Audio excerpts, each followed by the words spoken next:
Tunatamani malalamiko yetu yashughuliwe kwa uzito mkubwa, kwa sababu si mara ya kwanza inatokea kufanyiwa vitendo vya namna hii. Mechi yetu ya mkondo wa kwanza dhidi ya Simba Sports Club pale nyumbani kwetu sisi Mliti, palikuwa na matukio mengi ambayo hayakutufurahisha na alionyesha kabisa kwamba tunafanyiwa njama ama hujuma tuweze kupoteza mchezo ule, na tukapoteza. Na imekuja kujitokeza tena mchezo wa mkondo wa pili. Kwa nini mechi zetu dhidi ya Simba zinakuwa ngumu kimaamuzi? Yaani sio ngumu kwa maana ya ushindani. Of course Simba ni timu ambayo tunaheshimu, ina ushindani, ni timu imesajili vizuri kama sisi, mechi zinakuaga nzuri, lakini kwenye maamuzi kidogo panakuaga na sintofahamu nyingi. Na ni kweli tumewasilisha na tumetoa na msimamo wetu. Msimamo ambao mmeutoa Masanza ni msimamo wa aina gani huo, ili mwanamichezo ambaye anakusikiliza kwa sasa naye apate kufahamu zaidi? Msimamo ambao tumeeleza kwenye barua ambao tumeshawasilisha ni kwamba kwanza tunaomba madai yetu yachunguzwe na yafanywe maamuzi, kwa maana ya kutupatia majibu kuhusiana na kile ambacho tunakilalamikia baada ya kuwasilisha malalamiko yetu haya, na muamuzi husika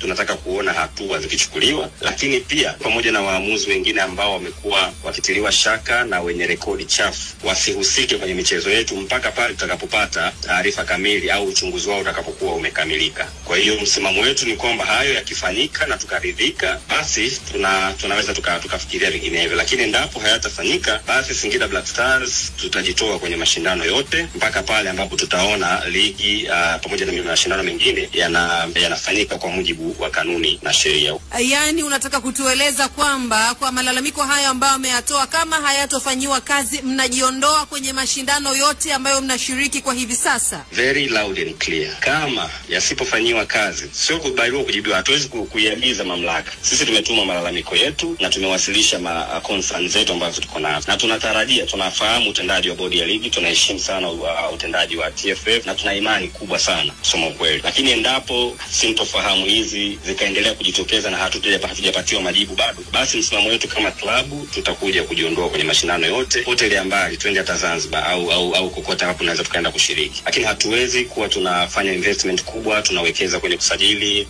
timu, inakuwa kama inaonesha kabisa ina dhamira ya dhati kuongeza kitu kwenye soka la Tanzania, kuiwakilisha nchi yetu kimataifa. Ni investment kubwa, pesa, muda, rasilimali, alafu mambo yakawa kiholela kiasi hiki. Yaani imefikia hatua mambo yamekuwa too much. Yaani ni too much. Kwa hiyo tunafanya hivi kwa uchungu, si kwa sababu ya mechi moja, ni kutokana na mfululizo wa matukio ambayo yamekuwa yakijitokeza, na hata watu wetu hawatuelewi. Wanaona kama tumekuwa kimya sana, tunaonewa kila siku, hatusemi chochote. Sasa safari hii tumesema inatosha, na ndio maana tumeamua kuanza kuchukua hatua zaidi ambazo kwa mujibu wa sheria tunafanya kwa mujibu wa kufuata utaratibu ambao upo. Sasa itakuwaje Masanza? Kwanza mmeshafika Manyara au mambo yanakwenda namna gani? Kwa sababu hawa ambao unawazungumzia hapa ndio ambao mnaenda kukutana tena kwenye hatua ya nusu finali.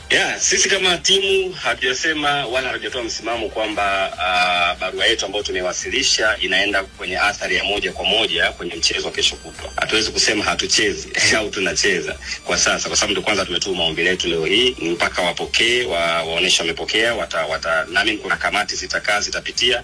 Kwa pengine mchezo huu unaweza usiathirike moja kwa moja, japo pia kuna tahadhari tunaenda kuangalia kwa ukaribu mchezo huu, namna ambavyo pia maamuzi yatakuwa yanafanyika, namna ambavyo mambo yanaenda, tutakuwa tunafuatilia kwa kweli.